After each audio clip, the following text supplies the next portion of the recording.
My name is Joshua Ismael de la Cruz Agramon from 1PSNP, and I will be doing the return demonstration of assessment of thorax and lung. So we're here now to assist your thorax and lung, and I will indicate also the posterior and anterior of his thorax. So good morning, sir. My name is Joshua. I'm the nurse student here in our hospital, and I'm the one who assists you regarding to your assessment of your thorax and lungs. So the equipment that we use to perform this assessment is a stethoscope,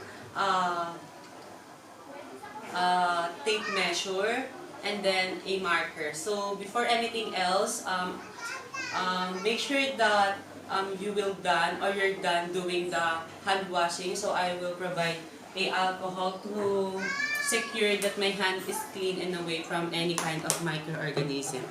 So after giving the patient a privacy, so I would now give him a privacy. So sir, I will give you a privacy to feel more comfortable and to feel safe while we're doing this assessment, okay? So sir, I would like to say to my patient that I will use the 4 technique, which is the palpation, visual inspection, percussion, and then auscultation. So I would now ask you some question about your health history. Is it okay? Okay. Can you speak louderly so I can hear you clearly, okay? So, in your family, sir, there's a member have a cancer? None. Okay. So, do you have a asthma, None. tuberculosis? None. Do you sometimes feel a heartburn, None. difficulty of breathing? None. So, may I ask you last time, so I would like ask you if you take any medicine. None. Okay, that's fine. So we need to do the inspection for the shape and the symmetry of the patient thorax from posterior to lateral view, and then compare the anterior diameter to a transverse diameter. So as of my observation, the shape is symmetric of the patient thorax. After that, I will now inspect the spinal cord alignment or deformity. So ask the patient to stand up. So sir, can you please stand up straight from a lateral? Okay. So after that, observe the 3 normal, which is the cervical, thoracic, and then the lumbar. As of my observation, the spinal cord alignment is good and doesn't have any abnormality. I'm going to palpate the posterior thorax. So I will now gonna palpate. So the patient posterior thorax is, based on my inspection or palpation, it's normal. The patient thorax, the posterior thorax of the patient doesn't have any tenderness and then swelling and any kind of problem. The patient thorax is normal and good. And then the next, I am now going to palpate the posterior chest of respiratory. So I will ask the patient to take a deep breath and then hold it. So sir, can you please take a deep breath and then hold it and then exhale. So okay, again. So take a deep breath. Exhale. Take a deep breath. Exhale. So as you can see, my thumb is moving like this. So it indicates that the thorax of the patient is good and doesn't have any abnormalities or any problem. The chest for vocal tremendous. So sir, the only thing that you will do is to follow or to repeat the words that I would say, okay? So can you repeat the word 1, 2, 3? 1, 2, 3. 1, 2, 3. 1, 2, 3. 1, 2, 3. 1, 2, 3. So I will now going to percuss the thorax and percuss the diaphragmatic excursion. So the only thing that you will do is to take a deep breath and then exhale. Take a deep breath, hold it and then exhale. Okay, so can you please now do take a deep breath? I will now percuss. I'm using this pen marker. Take a deep breath again.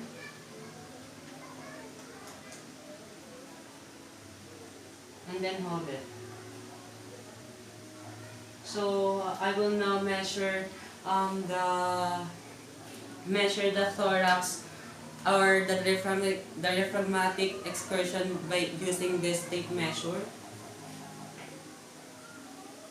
So the measurement of his diaphragmatic excursion is 5 centimeter, which is the normal size or the normal measurement of diaphragmatic excursion. Now going to auscultate the chest using the diaphragm of the stethoscope.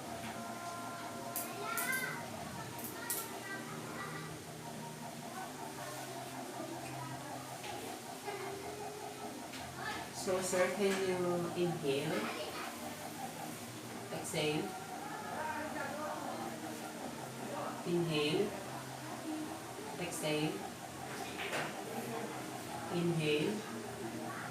Exhale. Inhale. Exhale. So the findings are normal. Let's proceed to the anterior thorax. First is we need to inspect the breathing patterns of the patient. So I will now inspect. So as I can see, the patient is normally breathing and quiet while breathing, and it has an effortless respiration to the patient. So the next thing that we as a nurse do is going to inspect the costal angle and the angle which is the rib enter to the spine.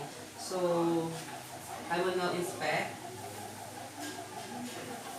So the costal angle is 90 degrees, which is basically normal. With his chest for respiratory excursion.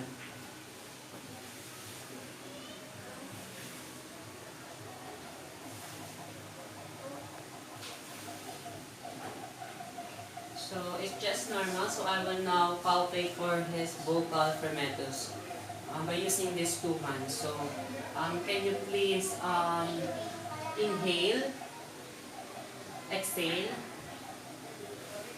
inhale, exhale. So as you can see, my two thumbs are moving, so it indicates that the vocal fermentus is just normal and it's good. I'm now going to percuss the anterior chest systematically.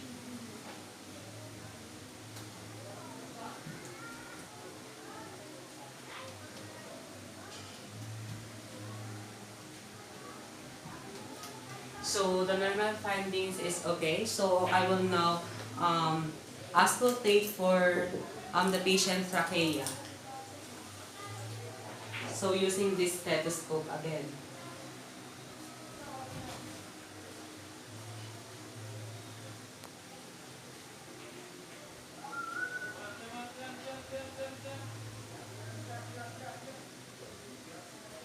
So after this, I will now percuss I will now auscultate for his anterior chest. I will now auscultate the anterior chest of the patient.